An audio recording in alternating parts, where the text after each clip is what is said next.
नमस्कार, मैं ममता गुप्ता आज आपको बताने वाली हूँ वीडियो में कि जो खर मास है वो कब से शुरू हो रहा है और कब समाप्त हो रहा है और हमें क्या क्या कार्य करने चाहिए, क्या नहीं करने चाहिए।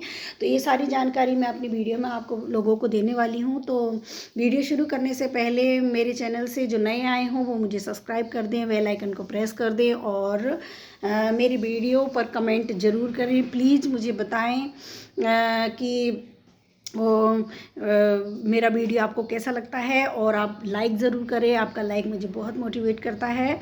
तो मेरा वीडियो है कि खर मास कब प्रारंभ हो रहे हैं और कब समाप्त हो रहे हैं। तो खर मास 15 दिसंबर से शुरू हो जाएंगे और 15 दिसंबर 2024 से खर मास लगेगा और 14 जनवरी 2025 तक को समाप्त हो जाएगा।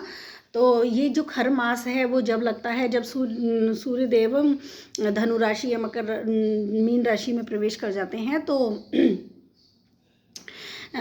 ये जो खर मास है वह 15 दिसंबर से शुरू हो रहा है। तो मांगलिक जो कार्य है वो 16 दिसंबर से बंद हो जाएंगे, क्योंकि जो 15 दिसंबर को खर मास है वह रात को 10:30-11 के आसपास लग रहा है। तो इस वजह से दिन में मांगलिक कार्य होंगे और 16 दिसंबर से मांगलिक कार्य बंद हो जाएंगे। तो मांगलिक कार्य जैसे विवाह, मुंडन, संस्कार, गृह प्रवेश,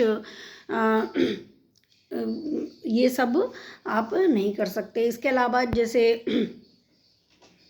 जिनकी शादी 14 दिसंबर या नवंबर दिसंबर में हुई है, तो जैसे 15 दिसंबर के दिन भी जिन कन्याओं की शादियां हुई हैं तो वो जब ससुराल चली जाएंगी तो उनको वापस 1 महीने तक ससुराल में ही रहना है और उसके बाद उनको 14 जनवरी से पहले नहीं आना चाहिए, क्योंकि खर मास में जो विवाहित स्त्रियाँ होती है जिनका नई शादी होती है तो वो लोग को इधर उधर नहीं होना चाहिए, क्योंकि हर मास में अगर आप आना जाना करेंगी तो उससे कई प्रकार की प्रॉब्लम जीवन में आ सकती है, इस तरह से कहा जाता है।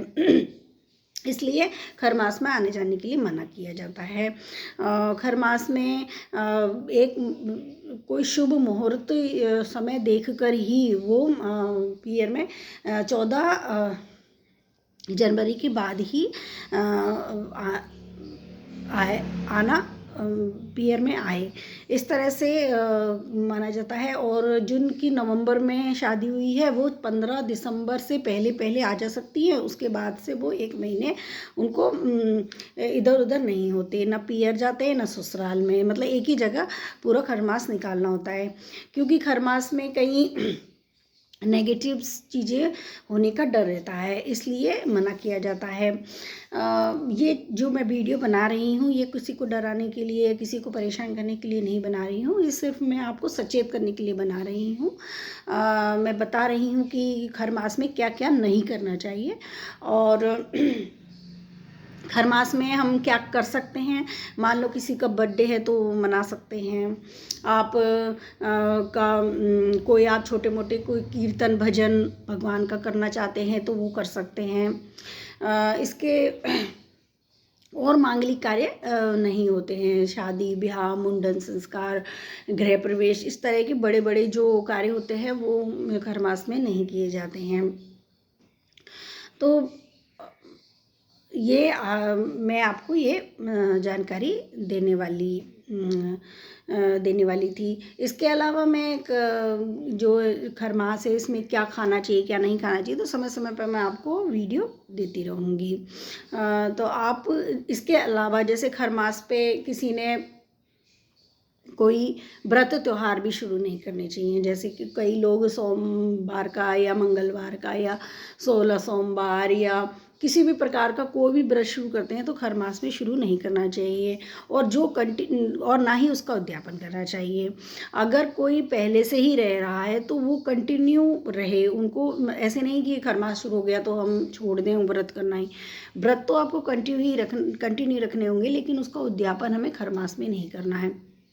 खरमास निकल जाने के बाद ही उसका उद्यापन करना चाहिए। मान लो जैसे आपने 7 या 10 बीसवीं गुरुवार बोले हैं, आप गुरुवार कर रहे हैं, आपके गुरुवार खरमास में पूरे हो रहे हैं, तो आप उनको कंटिन्यू और आगे कर सकते हो, क्योंकि आपने तो जितने बोले उससे ज़्यादा ही कर रहे हैं। तो उसके बाद में जब खरमास समाप्त हो जाए, उसके बाद में उसका उद्यापन, किसी भी प्रकार का कोई उद्यापन इसमें नहीं होता है। आप चाहे तो जैसे 16 सोमवार, इसके केवल जिन्होंने 16 सोमवार ले रखे हैं तो वो 16 सोमवार वाले उनका वो चाहे तो कर सकते हैं।